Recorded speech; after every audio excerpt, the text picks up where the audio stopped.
Hello. Welcome back, everyone. Today I want to do kind of a quick exercise here.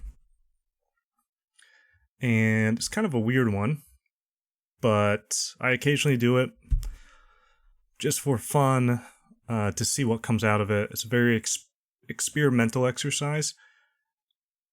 So, to get straight to it, what it involves is taking kind of an image, a photo, a texture, an impression, a color, a pattern, and throwing that into Photoshop or whatever platform you use to paint and do digital art, and just playing around with it until, hold on, my OCD is saying there's dust on my mic, and I have to get rid of it. Okay. And playing around with it until something comes out of it, and something compelling enough to inspire you to further carve out that, impression that you're getting from this thing and figure out what type of painting we're going to make here. So this is a thing. I don't know what it is, but I found it online. Some pixelated image, very distorted looking, but I really like the colors in it. I really like how they appear, the tones, and I thought maybe we could play around with it, try to invent some type of compelling painting out of this casserole of tones and lights and values. And one of the good things about doing this, especially if you work in a digital medium, and you do kind of the manual painting with a tablet and everything, is it allows you to restrict your palette, your color palette, because one of the things that is kind of a blessing and a curse for anyone who does digital work is you have, access to the entire color spectrum. You have the entire color wheel to play around with. But that can, like I said, it's a blessing, but it's also a curse that can really screw you up, because often you have so much colors to choose from that you start choosing way too many, and your painting starts to feel a bit disjointed and even muddied. And that's kind of the damning word that every painter does not want to hear, that their paintings look muddy, which kind of implies, you have so many colors going on that it almost takes on a more, grayish brown tone. It doesn't look vibrant or unique. And that's what we're trying to avoid. So the one good thing about taking like an established image, or like I said, an impression you get from even like a cropped picture, is it limits your color palette severely. And it's kind of like, an actual traditional painter. They're only going to have so many colors on their palette at the same time. And so it forces the painting that you'll make out of this to be kind of limited in the color space, but at the same time what it does is it allows your painting to have a color theme, a unity. It makes it, existing within a specific spectrum and values. Which makes it a little less, likely that you'll go wild and your thing will just shoot down to oblivion and you don't know how it's going to end up. So the good thing about sticking with something like this is it allows you to have that thematic unity in your art. I know I'm speaking in a lot of vagaries and nearing, I don't know, poetic and nonsensical, but that's how I think about art, is almost in feelings, vibes. So let's get to it. So first thing I want to do is I want to expand this, and then let's stretch it around. What I'm kind of getting is like this up here feels a lot like sky color to me. So I want to go in with a softer brush here and take some of that sky color maybe this like kind of violet blue here, and just brush a little into it. Maybe help us establish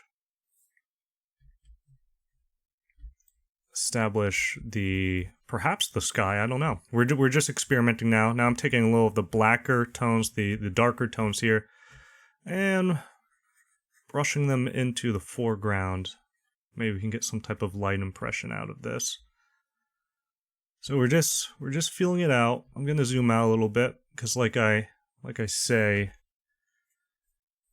and I've mentioned in other videos, it's often good to start a painting kind of smaller scale, and that's the whole thing that even traditional painters do, is that they'll stand back from their canvas, take a few steps back to see what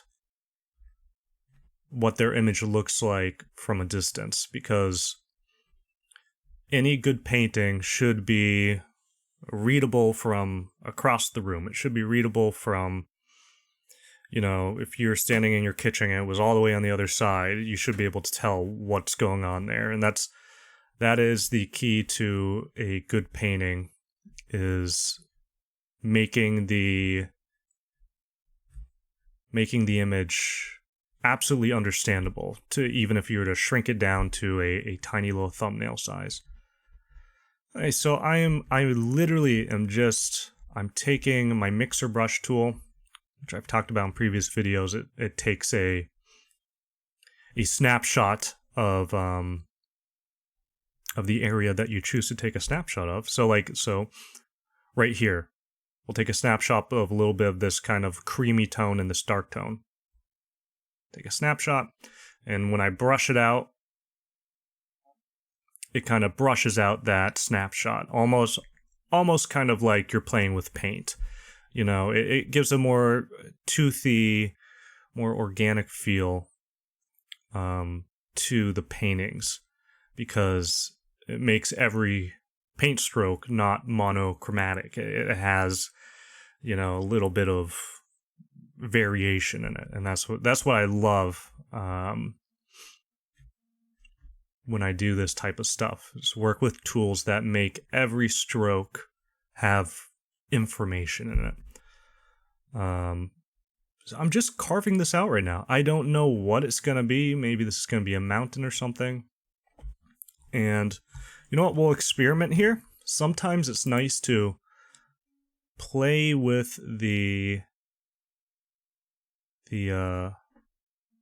overall lightness or the value of the piece. So I'm going to go into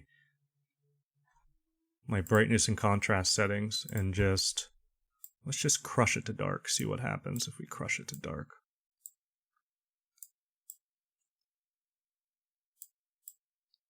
And it's almost looking more like a nighttime piece. Maybe we'll roll with it. Let's do that, and let's also boost up the blues a little bit here.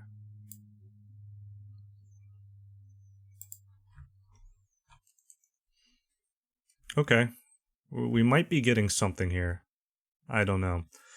Let me pull out a different brush and see what we can kind of paint. So yeah, no references, no plan here. Just going in and seeing what type of images I can pull out of these abstract, textures. And this is just such a great exercise to do stuff like this, because it kind of trains you to not just go with the flow, but it trains you to, not so heavily rely on references or copying something. And it's just such a great, skill to kind of cultivate, because there are times where, if you rely too heavily on reference images, that your painting starts to look a little too derivative, or even a little too collagey. if you rely too heavily on a reference and you're trying to like, okay, I get a reference for a horse, I get a reference for a mountain, I get a reference for this, and it's good to use those as inspiration, but sometimes if you're directly trying to like copy them over, it does feel like you just kind of cut this out and paste it on top, and it feels like your painting doesn't have any harmony. Okay, I'm trying to figure out what this is gonna be here, and just kind of carving out a form. Man, I'm almost thinking a mountain or something. Maybe a mountain.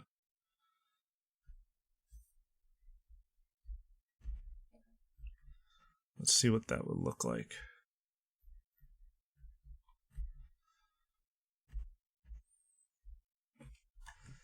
And let's take a piece of this and just stretch it.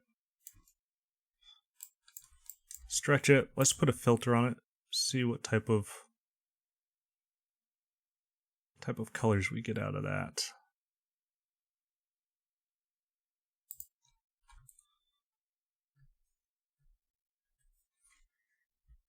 Erase some of it.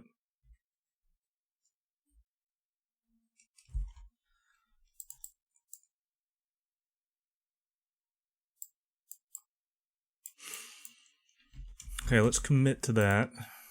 Let's... Ooh, I kind of like going dark. Let's go dark. And let us... I kind of want this to be a mountain, but I need a more defined silhouette here for the mountain. So let me go in. I'll lasso it out, and we'll go in with a softer brush. We'll just, I'm literally just right now, I'm not even going to the color wheel, I'm just picking tones from the actual, what's on the canvas right now.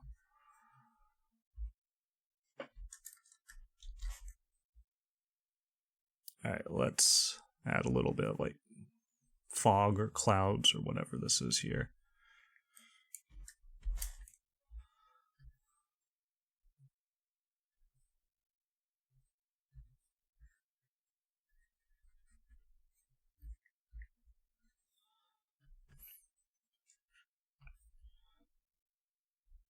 Okay.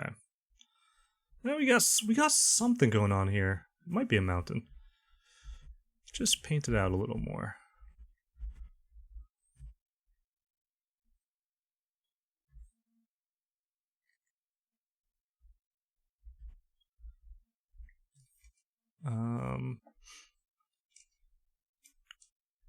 I'm almost thinking, why not add a little moon in here?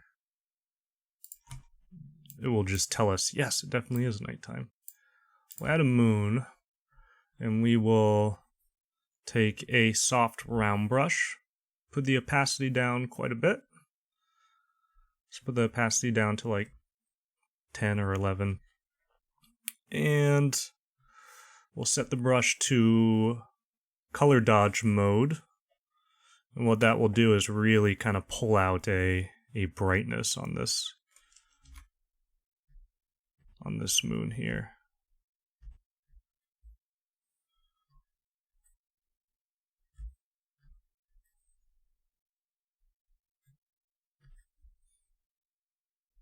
All right. Okay, and let's try to, if this is a mountain, maybe we have a little bit of snow on top of it here. So let's try to figure out what we want that to look like. Maybe the snow kind of has a bit of the moon's values in it. We'll take a bit of the moonlight.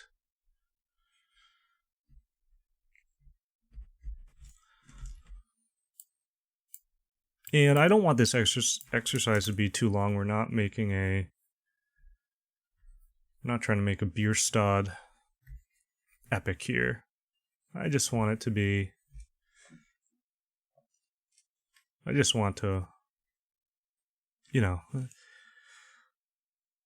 I want the image that I started with to give me some type of lovely impression of a landscape or something here. Okay, we have all this darkness in the foreground. I'm trying to figure out what that could be. What it could become. I'm gonna paint in like almost like some fog or something here.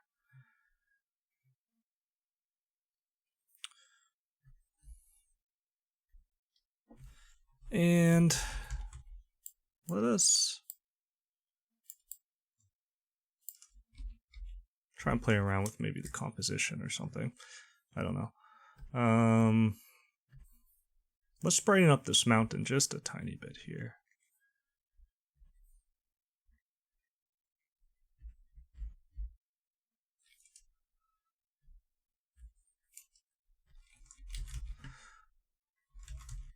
And let us play around with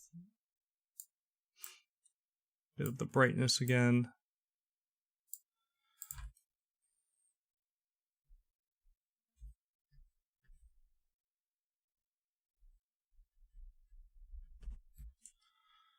Alright, so we got something that's kind of coming out of this. Not sure what. But I think we got a mountain at least. So maybe we need something going on in the foreground here. I'm going to cut out a piece of it and just stretch it, see what that might turn into if we were to stretch this here. Maybe it's helping to lead the eye in a certain direction. And, you know what? Do I want like a snowiness in the foreground?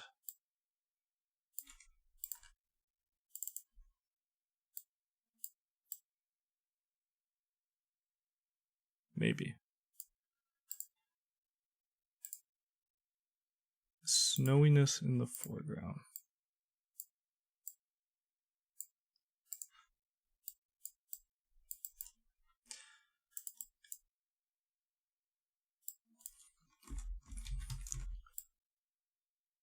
Thinking of pulling this over a little bit. Just kind of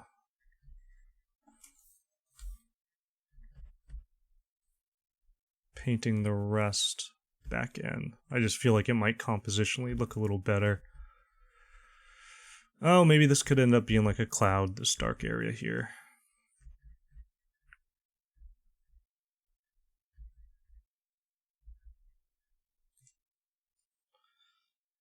So yeah, again, just playing with the texture and the abstract of it all, seeing what we can pull out of this image. Again, no real plan, just as soon as something jumps out at you, as soon as you think, oh, that kind of looks like a mountain, that kind of looks like this, you know, you just roll with it. And maybe painting in some snow. You know, I like to do, sometimes I like to just make a bunch of strokes like that, then select it. So I did it on a different layer, so I could select it like this. And just stretching it out across the canvas. And then playing with kind of the layer values here, figuring out, okay, how do I want this to appear? We'll duplicate it, and we will size it up again, make an even bigger texture in the foreground, so it gives us the feeling that the things are shrinking as they get farther away from us. Looks a little too bright in the foreground, so I'm just going to darken that up a bit with a darker kind of blue.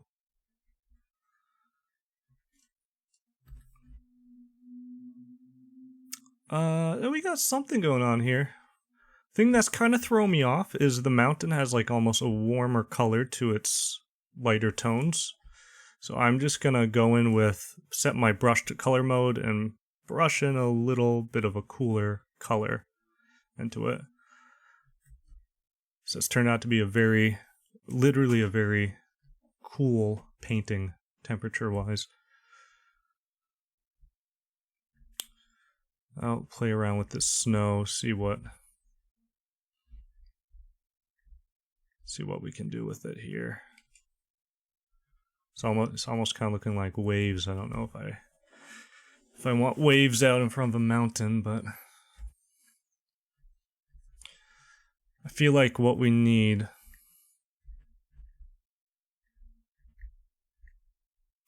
maybe some trees.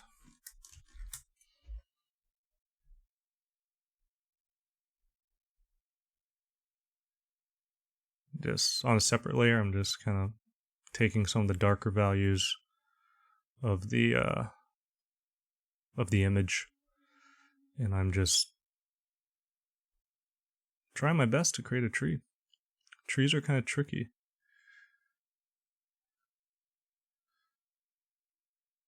You kind of got to think of them like veins. They always they splice off their branches halfway through.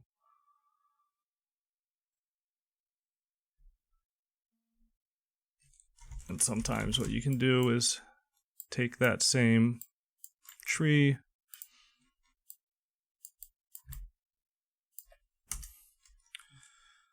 and you paste it again, and adds a little madness to the branches, a little bit of texture.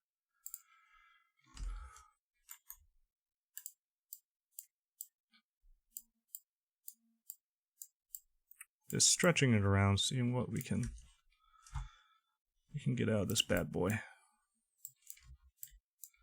And still thinking, like, do I want a tree here? I'm not sure.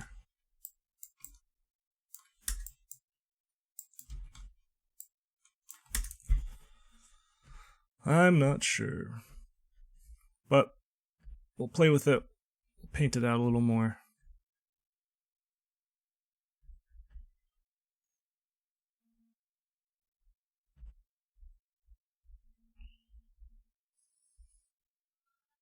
And again, not really using references today, just because part of this exercise is what can you make out of, nothing.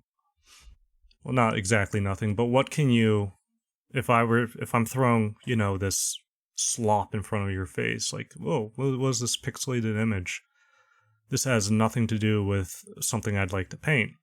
And the challenge is, there's artistry to be found in trying to figure out how can I turn this into something nicer.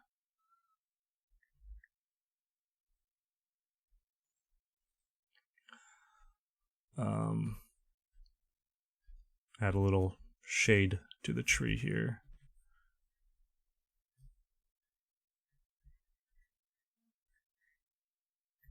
A little bit atmosphere.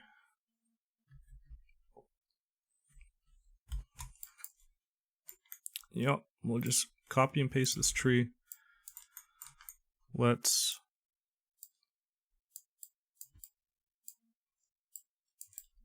try having like a darker one in the foreground, the way foreground.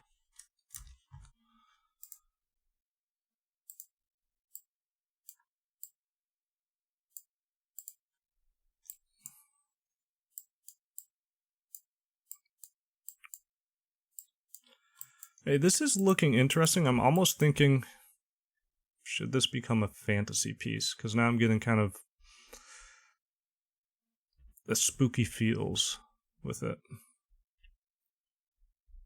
Oh yes, Halloween is just a couple months out, so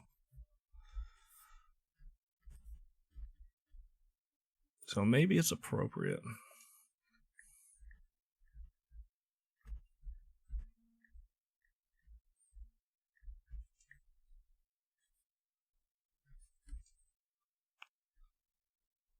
So, like, what... If I'm going to tell a story with this piece, what do I want the story to be? Oh, I know. Maybe like some big rune stone, like a Norse rune stone, is just, or maybe like a series of them, is like just out here on this mountain peak.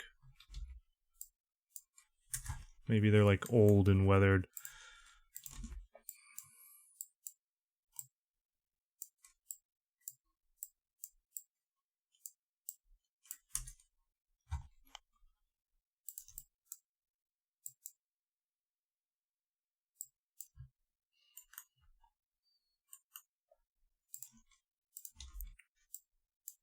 Let's have one kind of more in the foreground to let us know that this piece is 3D.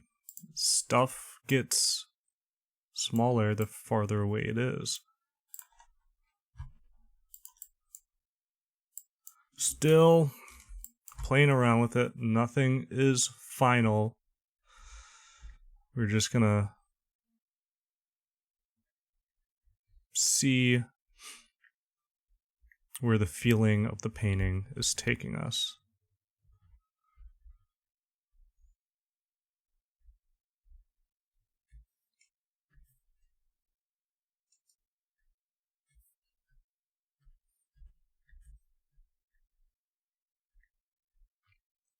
These, of course, would have some type of shadow,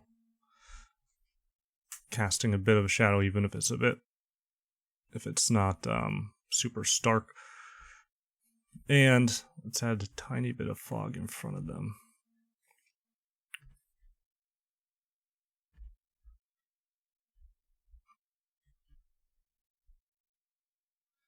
I don't know. I don't know if I'm big on these.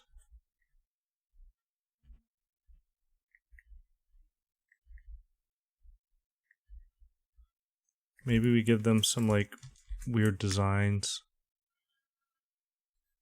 Spirals.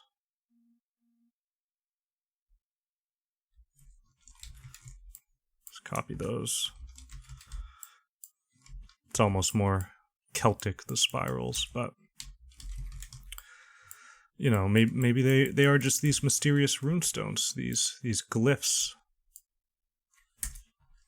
that are just mysteriously, they were erected, you know, years ago by some culture that's lost to time.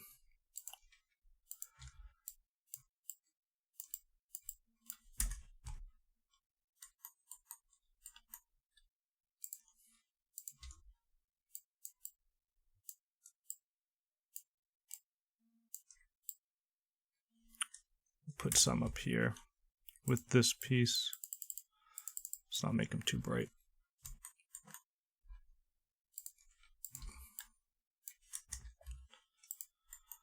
And let's copy that same pattern over here. Now, if I wanted this painting to really stand out more, I would have loads of references and trying to figure out what are some cool, you know, patterns, some glyphs that I can find online that I can use as inspiration. And then also seeing like how do the glyphs work with, you know, light when it's shining down on them. But you know, we're just playing around here. Not too big on trying to perfectly pinpoint something. But we will fine-tune things, paint them out a little more. I'm thinking you probably would have some snow had fallen on these, right? Like that. Fallen into the crevices.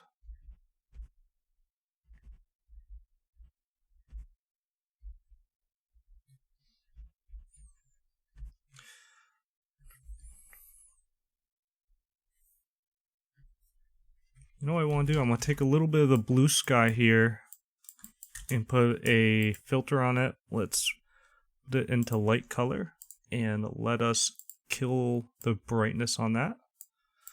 and just see what we get out of that. Sometimes it creates a pretty interesting value statement, makes things look a little more hazy and foggy.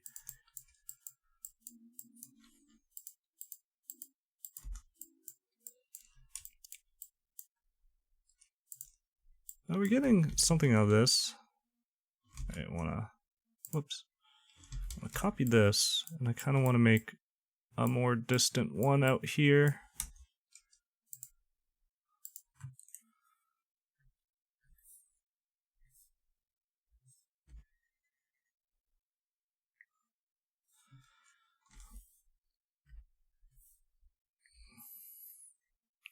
Now that I think of it, if we're going to commit to these rune stones, let's copy them and make them stand out a little bit by maybe adding a little bit of fog, a lighter color behind them, like so.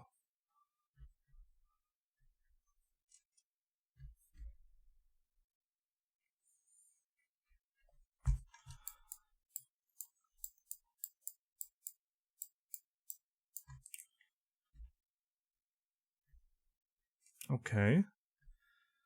Kind of want these branches here to be a little bit taller.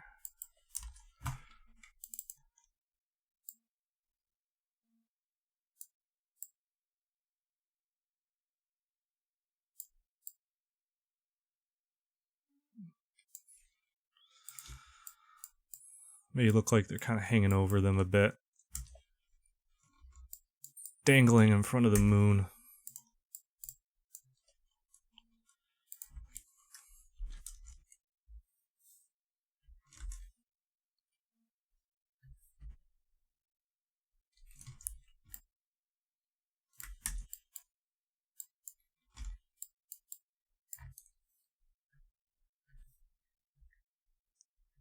And again, another good reason to do exercises like this is the goal isn't perfection, it's just to create something. So I'm not going to try to pursue the best composition, I'm not going to try to make a masterpiece. The goal is just to make something. It's to kind of flex your creative muscles and figure out how can you make this work when you're playing around with something like that image. And again, just I'm thinking maybe have another stone or something in the foreground here. See what that looks like.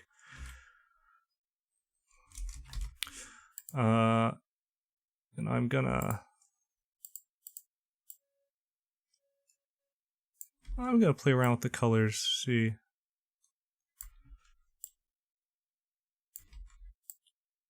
What else we can, maybe, if there's something interesting here, by changing around some of the colors, we'll just go with it.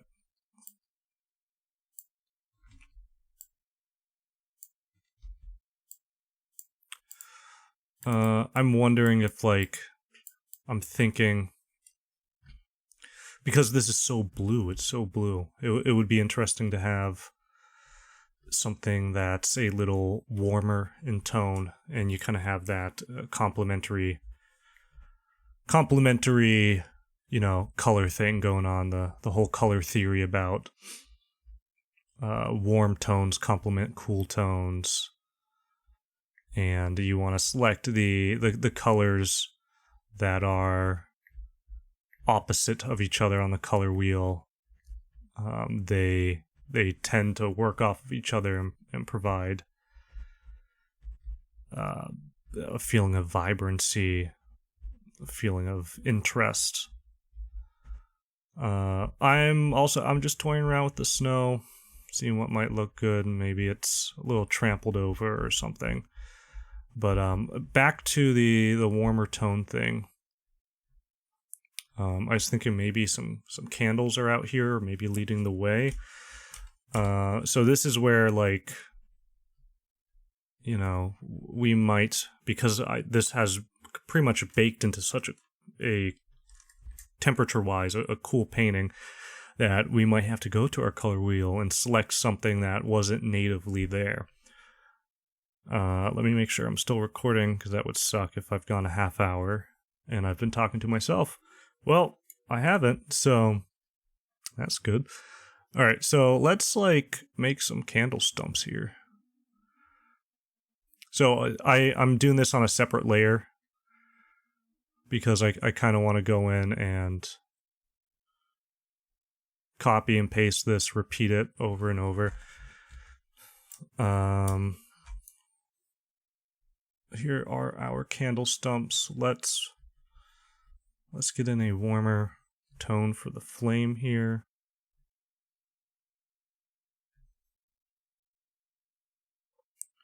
So the reason why I'm not going this orange could be, much more vibrant if I want it to be, but the reason why I'm not doing that is because I'm going to blast it with a brush in the color dodge mode, which will make it appear like it's glowing. It's what we did with the moon earlier. Okay, so we have these candles here. We have some candles marking the way. Some here. Let's copy and paste. Have some closer to the foreground here, sticking out of the snow. And so they're a little bit bigger as well. And because we don't want it to be a perfect copy, we will just lasso out some of them, play around, warp them around, because we don't want it to look like that this is just a perfect copy and paste thing going on here. All right. And then maybe when we get to the giant glyph stone over here, we just have a ton of candles, just like this is it. This is the whatever this is, the big worship site, the place where you pledge your votive offerings to be blessed by the old gods. And maybe these are stones that have been left behind by a culture that has been lost to time, but it's still frequented by the people of the mountains who still feel some connection to these ancient grottos, these wintered woodlands, and they think that whatever spirits might linger there, they can help conjure them to help them with their whatever they do in these kind of icy lands. They can help them with, I don't know, crops, hunting, etc. And maybe the civilization that erected these stones was slightly more advanced, and maybe this place wasn't always icy, but it's become so over the years. Okay, so let's go in and take maybe a more reddish color for our brush. Go into color dodge, and we will blast these suckers with glowiness. The official aesthetic term, glowiness.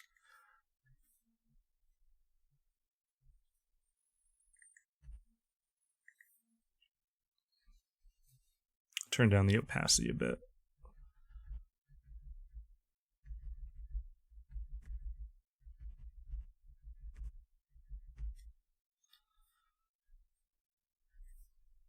Do the same for these up here.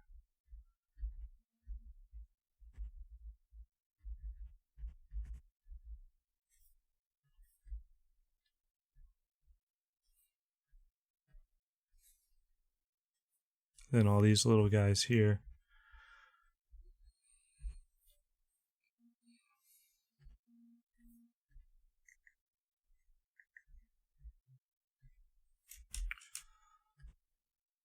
And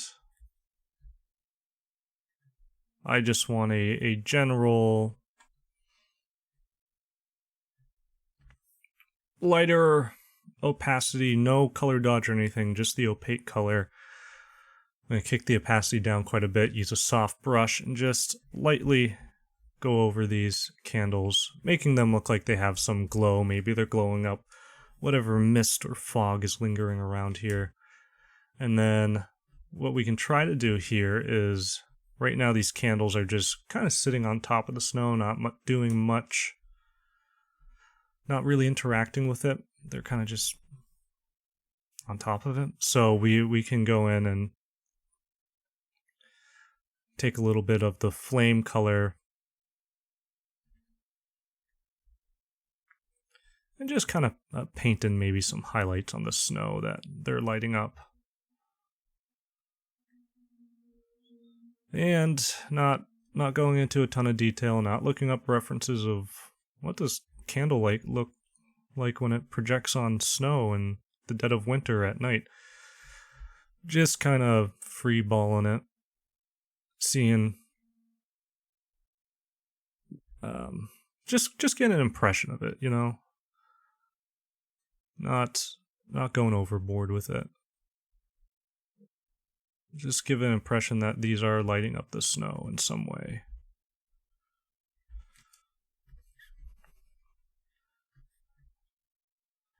And then we can experiment and see what it might look like if they were kind of providing a very tiny edge light to some of these surrounding stones here. Maybe a little edge light to some of the snow, like if there are tiny little like bumps and stuff in it.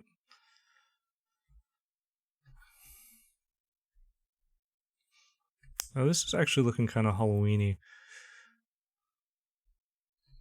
I'm also thinking, now that we have this kind of put together, what if there was like strings of like bones or like plants or flowers like stretching across these stones here? Wouldn't that be cool? Oh yeah, what was I? Oh, I was thinking it might look interesting if like these little swirls on here, maybe some of them are kind of just getting lit up just a tiny bit. It shows a little bit of 3D-ness that like these swirls are either embedded or protruding from the stone itself, and they're catching little glints of light. Just thought it might look kind of interesting. It might not. We'll see.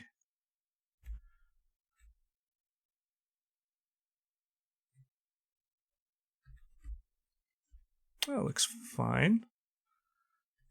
Kind of hard to make out, but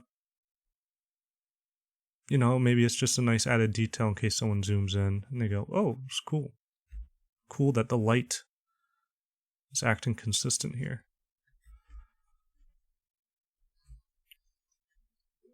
Oh, I wonder if I want this branch to be like a little more spindly. Maybe it's like reaching out a bit. Very spooky.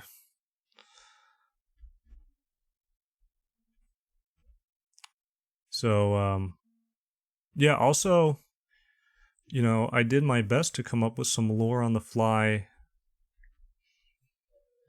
I guess I've done a little bit of DMing in the past. But yeah, feel free to, if you guys want to, in the comments, just try to come up with some ideas of what this might be. What is this ancient site? Who lit all these candles? Are the candles for some ritual, or do they Like, is someone going to come here and dance and do song or something? Or are the candles like, are they just offered here and then the person leaves and they're used as kind of like, you know, prayer candles or something? All right, I'm just going in because I felt like I wanted candles here, and I do want candles here, so I'm putting them here too. But they're so non-glowy and flat, so we'll need to glow them up as well. To the old reliable color dodge.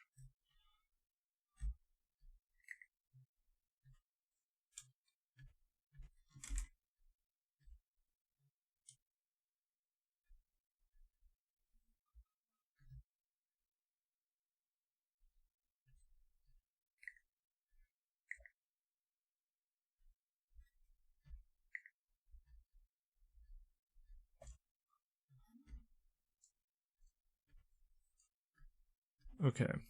Now, something that's going on in the foreground is it might be too bright right here, and it might be like forcing our eyes to focus on the stuff that doesn't matter, where I feel like the focal point of this piece has kind of worked itself to be this center stone here. So maybe we want to darken the foreground a little bit. Just to tell the eye to don't look here. Now that I think about it, I almost want this to be the stone in the center to be perfectly centered. Well, let's play around with, let's select this area and let's go to content aware fill. What content aware fill does, at least in Photoshop, is it does like a best guess of like, if we were to fill in, oh no. And sometimes content aware fill crashes Photoshop. I'm not sure if it's, okay.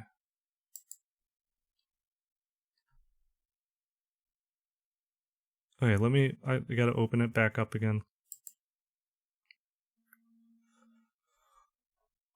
Thankfully, I did a quick Control S before I did content aware fill, because many a times I have not done that, and it's been a disaster.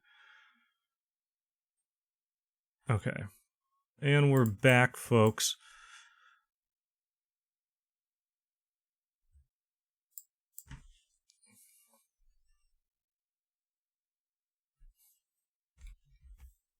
Okay, Mr. Content Aware. Let's give you another shot here.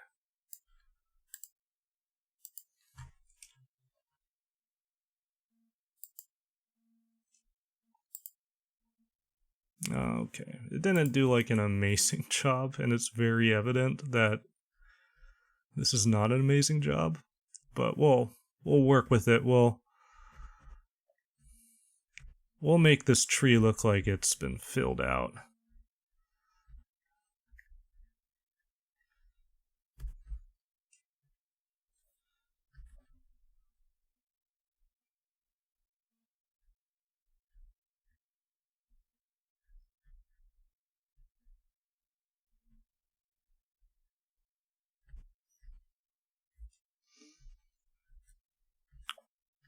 Okay, let me add a...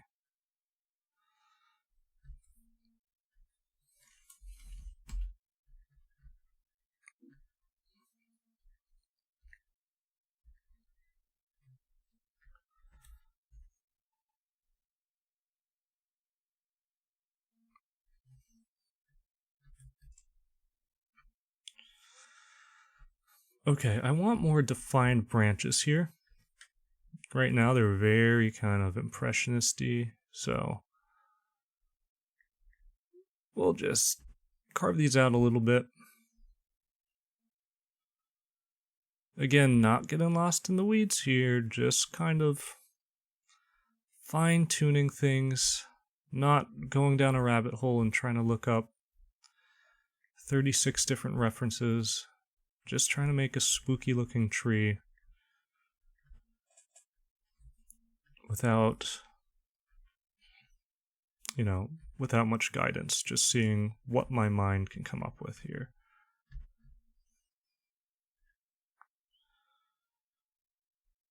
Okay, let's try that thing I was talking about. What if we had some type of, what do they call, like laurels or something hanging from these rune stones here? So I'm opening this up on a separate layer. What laurels? Why did I say laurels? What is that again?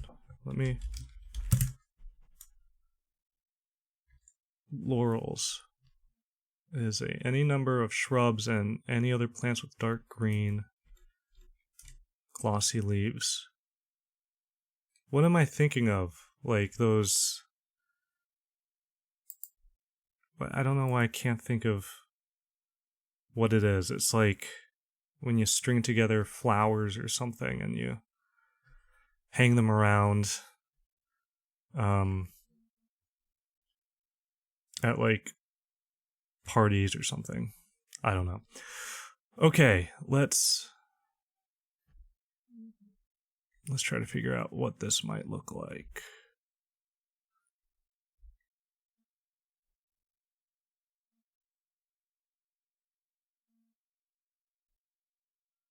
Maybe it's like wrapped around this here.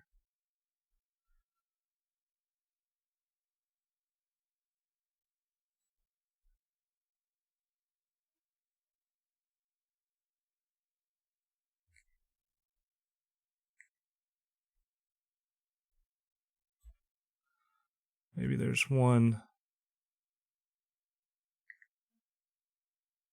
extending back here to this one as well.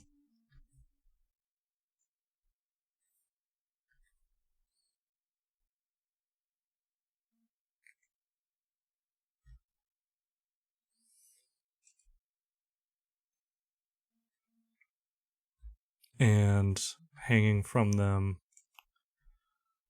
I don't know, some suggestion of trinkets, bones, hexes, symbols,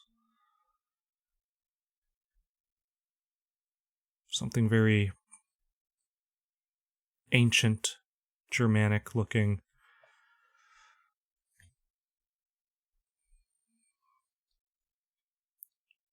Maybe some type of chain hanging here.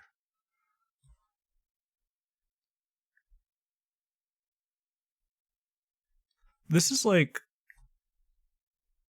one of those paintings that is just fun because there's no pressure. You're just making something out of it, and you're just trying to figure out, while you're doing it, you're also creating a bit of a world here. I'm just adding some snow on top of these ropes or whatever they are. Make it look like they've been out here for a while. A bit iced over, maybe. Back to what I was saying, this is one of those like fun paintings to do because you are, in effect, while you're doing it, you're storytelling. And what do we start with? A pixelated image of something. And now we have some type of world figured out here. We know whoever put up for some reason, maybe the original people who put up these were actually grave markers. And maybe the people who visit it today light the candles and they offer these little like totems and trinkets. Maybe those people are,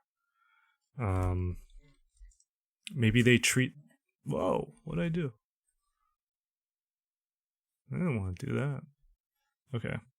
Maybe those people treat this as some almost religious thing, like these were set up by heroes of myth or divine beings or something. So what I want to try to do is see what it would look like if we had one of these rope thingies extending from this big stone all the way to this tree. So I'm creating a separate layer. I'm just creating a big vine thing like that, and I'm going to warp it and see if that looks okay.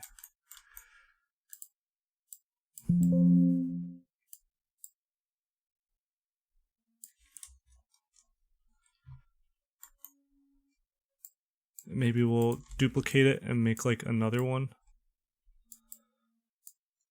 You kind of making this look a little hodgepodge, you know, like this is not some beautifully carved Romanesque thing to Michelangelo. This is a spirituality which expresses itself through kind of the rustic nature of this land. It's a spirituality that is in some ways intertwined with the harshness of whatever landscape this is. And it's perhaps quite animistic.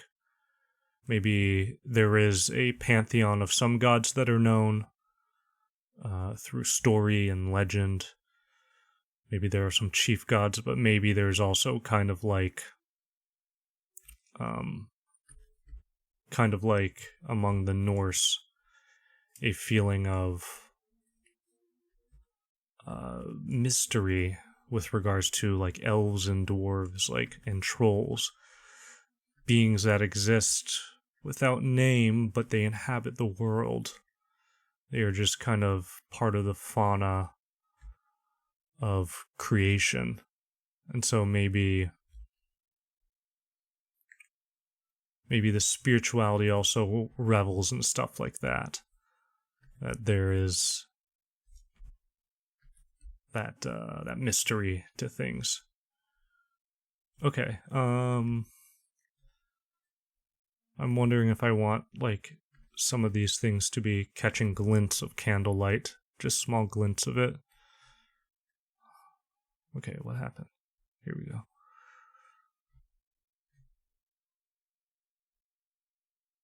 Just adds to a little bit of the realism when you have more objects interacting with a different light in your environment and stuff. I'm also thinking if we want to get pretty esoteric, maybe like just like a pair of antlers which has just been topped off on this thing here.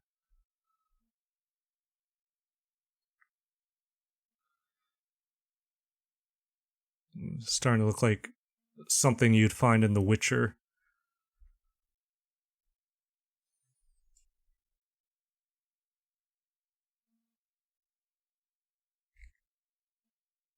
Geralt coming across this.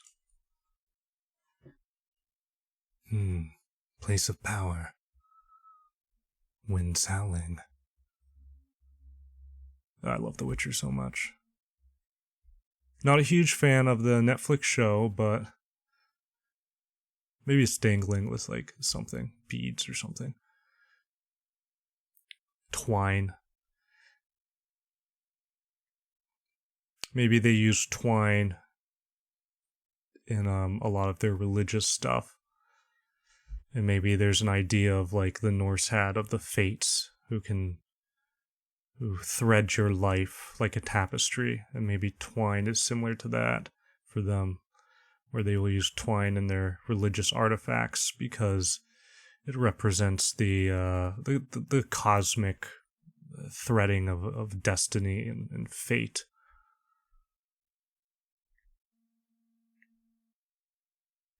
So I'm taking a little bit of the moonshine here, and the moonlight, and I'm kind of speckling it in on the outer edges of our structure here. Just wondering what that might look like if you have a more starker light hitting it from the back. Maybe it adds a more eerie feeling. I think it's kind of working.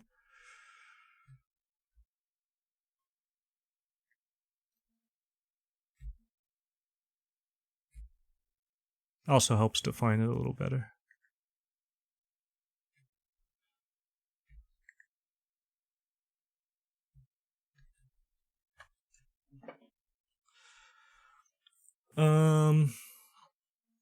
Okay, something that I kind of want in the foreground is like this. Look at all this weird space right here. It's just like, it is muddy. I don't know what's going on there. So what I want to do is it's so empty that I want to, let's take a piece of this tree. We'll duplicate it. We'll make it seem like there's even, there's another tree hanging out here. Suggestion of branches. We'll warp it around so it's not exactly the same as our other tree here, but we'll give a suggestion of some type of tree. Another tree here.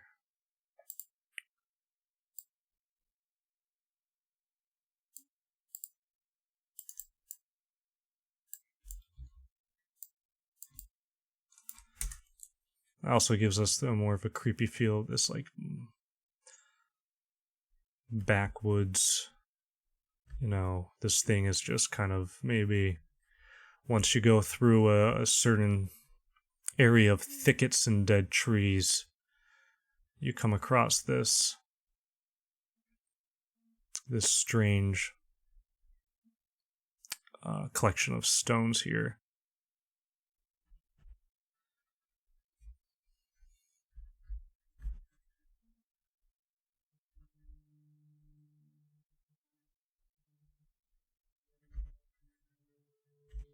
And you know what? Now that we have this tree hanging out here, let's throw in another one of these rope things.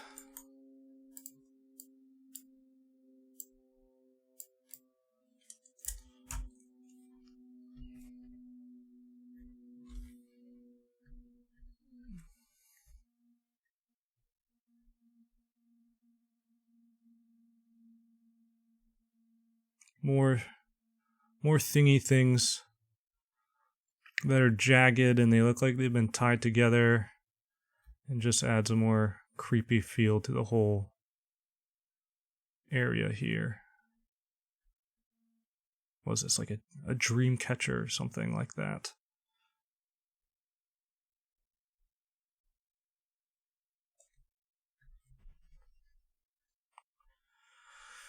And maybe those thingies are also catching tiny little glints of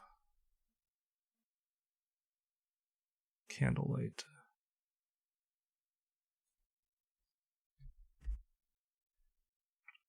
Okay, so what I kind of want to do now is play around with the values again.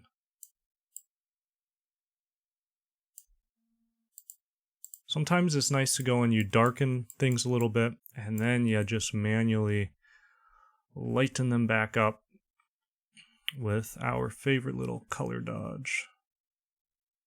How many minutes have we been going? Oh, a little over an hour. Huh. I guess that's like pretty good time.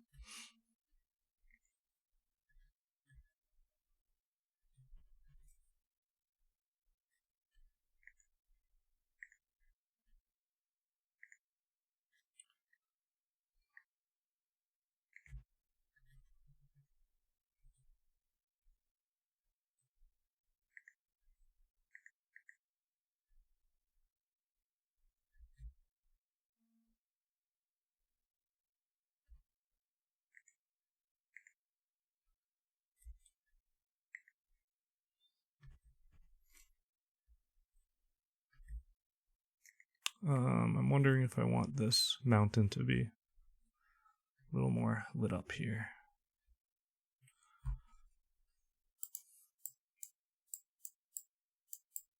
Okay, I want the moon to just be straight up, giving us some just a direct pale glow cutting through the branches.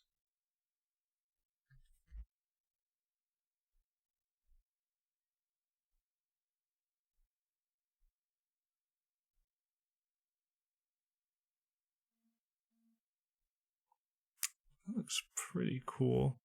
I'm almost thinking about repositioning the moon to not be directly behind this antler here. So we could try doing that. So we gotta erase this bad boy here. And whoa, what did I do? Alright, I fixed it. Yeah. Alright, let's go on and change this bad boy. Alright, let's just...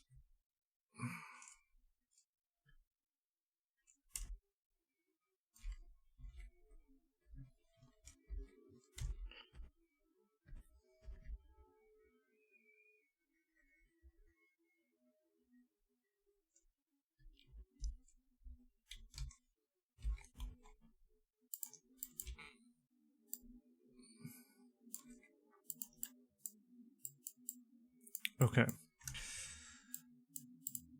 So the problem is that the primary glow should be right here, not right there. That doesn't make sense. So let's darken this area. I'm cutting out the antler so I don't accidentally color it in. So we gotta just darken this area a little bit here. Okay, now our moon will be nice in the center. And we can brighten the moon up now.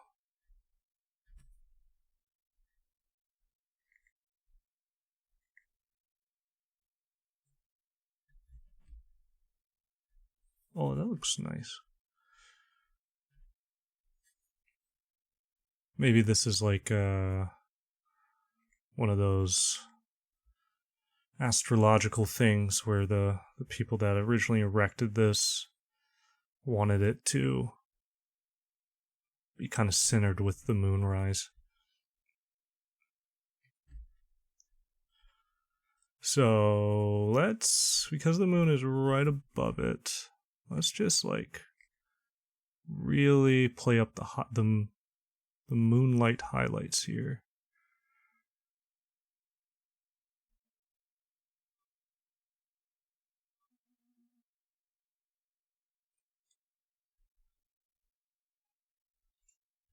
Okay. That looks cool.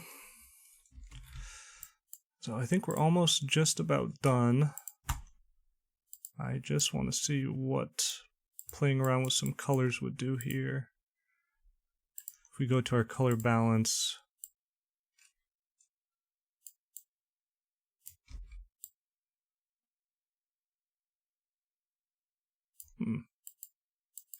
that kills some of the blues, but it makes everything look a little more vibrant.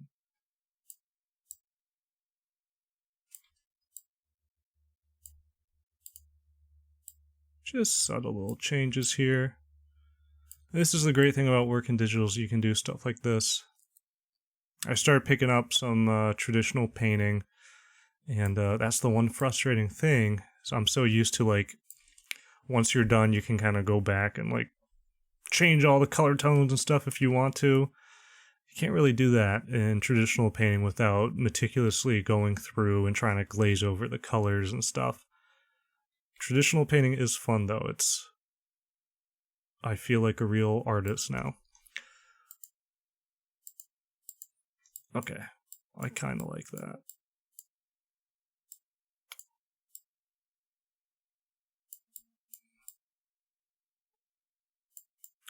Almost, I'm thinking about putting in slightly more intricate designs here. Maybe some patterns. Just copy and paste that. copy and paste that.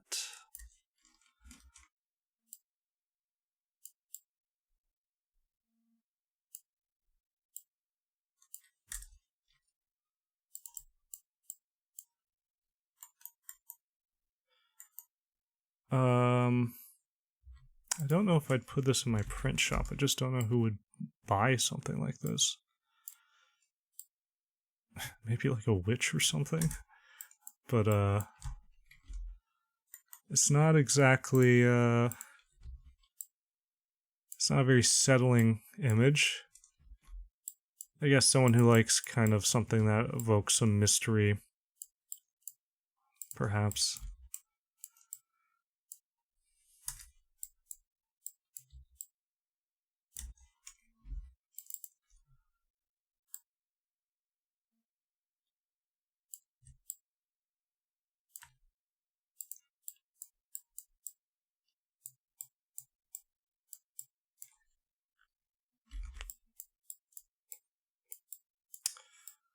Okay, yeah, there's 1,000 things we could do to this. We could really fine-tune it.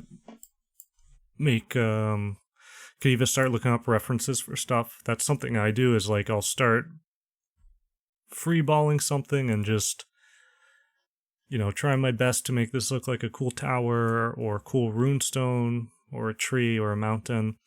And then sometimes there's a point where you're like, I kind of, you know, I'm not capturing it how I like to. So then you just collect some references and they can help guide you. And you're like, oh, okay, I guess the snow kind of can get a little blue here. And the mountainside can cascade a little bit here. Or the tree branches kind of break away here. That's cool. I like how the bark's doing that. So yeah, I could go through and do like a pass of that and just look up a bunch of images of runestones, trees, even these like dream catcher type stuff or little like, I don't know what you call them, something, thingy things, and just figure out maybe little precise, realistic details like, oh, I like how the thread goes through here on this little like bone wind chime thing. Let me add that type of detail into my thing. Or, oh, I kind of like how the bark is peeling away and you can see a little bit of rotten wood underneath in this image. Let me paint something like that into my tree. So yeah, that's something you can always do, is once you kind of create a image from your imagination, you can go back in and add in some realism through some photo references and stuff. But anyways, thank you for joining me on this crazy painting journey, and I look forward to many more of these. All right, see you guys. Bye.